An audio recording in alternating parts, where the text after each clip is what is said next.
Hey there, folks. You're looking at an old tube radio. Turn it on, and you'll hear static, like this.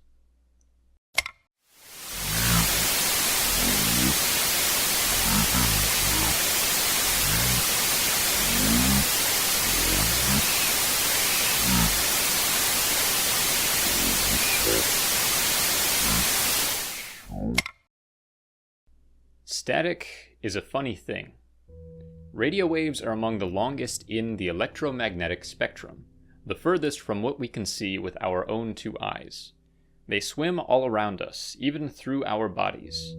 Stations are radio signals designed to be interpreted and transcribed into clear and comprehensible audio, but they're merely islands in the endless sea that is static.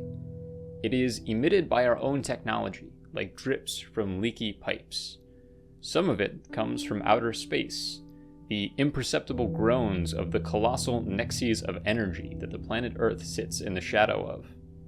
The truth is that there are countless sources of radio static, and they seemingly paint the Earth with this uniform mess of noise. Any place, any time, you can turn on a radio and hear what you were never supposed to hear. You can't escape it. The world beyond our senses is a common source of contemporary horror. Those stars that produce radio static are like tiny pinholes in the night sky. Even our own sun and moon are marbles in a sea of blue or black. And yet, these are things that contain enough energy to destroy everything we've ever known, reducing the entirety of our planet to an irreparable mass of shapeless heat. It is a power that we have only recently become aware of in the grand scheme of human history. The simple truth is that even a meteor only a fraction of the size of Earth could destroy it in an instant. The fear of these cosmic forces are a clear influence to Lovecraftian horror, where eldritch creatures from other dimensions are given free range to play with our quaint little world, reducing humanity to a colony of ants under a very pointy stick. Maybe I'm meandering a little, but what I'm trying to say here is that we don't just fear the unknown, we fear the outside. The caveman feared the undocumented predators which may lurk beyond his cave. Once those creatures were better understood, we feared the deadly sickness that mysteriously came and went with the seasons, the weather phenomena that dictated the growth of our crops, and the mysteries that lurked off the edges of charted maps. If you continue this exercise even further, you can see just how many human inventions were created to answer our own fears. It's perhaps our best evolved trait. We fear not only the danger, but also the potential dangers, and we answer them with technology. Some of the most enduring human fears are the ones that we haven't yet answered in a satisfying way. In fact, that's literally what the term supernatural means. We imagine our fears and then we imagine solutions for them. Have you ever considered that fear is fundamentally creative? Picture this. You're alone in your house in the middle of the night. Maybe you were watching TV or fell asleep on the couch and the darkness just sort of snuck up on you. But now it's pitch black. You're nowhere near a light switch and your phone is dead. You slowly put your feet on the ground to get up and you feel tense. Suddenly you see an image in your mind of something grabbing your legs as soon as they touch the ground, or you feel a phantom sensation of the event and you can't help but pull them back onto the couch with you. You take a deep breath, trying to calm yourself, perhaps feeling a bit silly as you look around the space you know to be your living room. Your eyes adjust a bit to the darkness and you see shapes all around you. Is that what your furniture looked like? Suddenly, you are not so sure.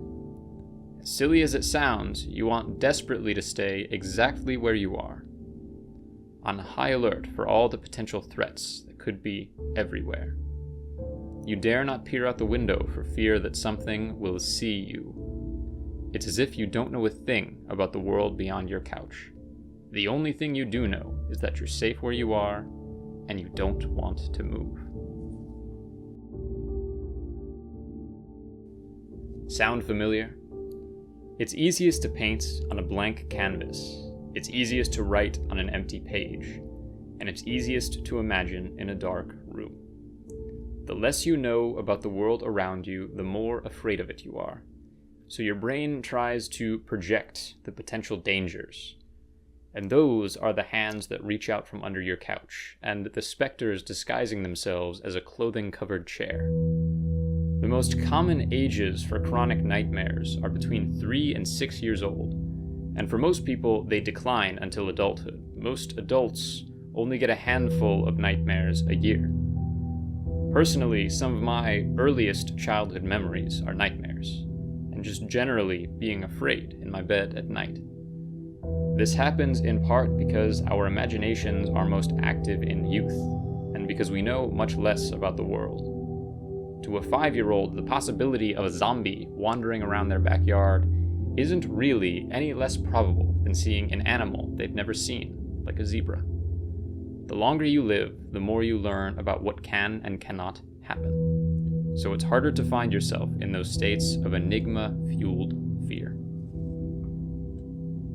That's part of the reason that adults are more likely to seek out horror films, because being afraid reminds us of what it was like to be a child, so easily enthralled by the world around us. To be frightened is to be occupied mentally, to live truly in the moment for fear that it might be your last. Unsolved mysteries enchant us because they give us the freedom to contemplate their solution. That's why some of us like to be afraid, because we like to imagine.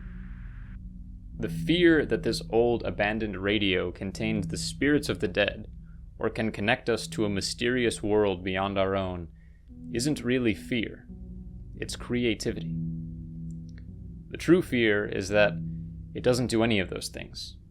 That it's just an old forgotten radio in a world that's so safe and so free of mystery that our greatest true dangers are one another. There's a famous quote from FDR: "The only thing we have to fear is fear itself," but after writing this video, I think that's terrible advice. Your fears tell you who you are. They tell you what kind of world you want to live in, and they tell you what you've lost on the way to living in it. Your fear, for better or worse, can show you something that no one else gets to see. It can make you forget about that thing you need to do tomorrow and forces you to consider what lies beyond, right now. If you have nothing to fear, then you should fear yourself. Thanks for watching, and stay tuned.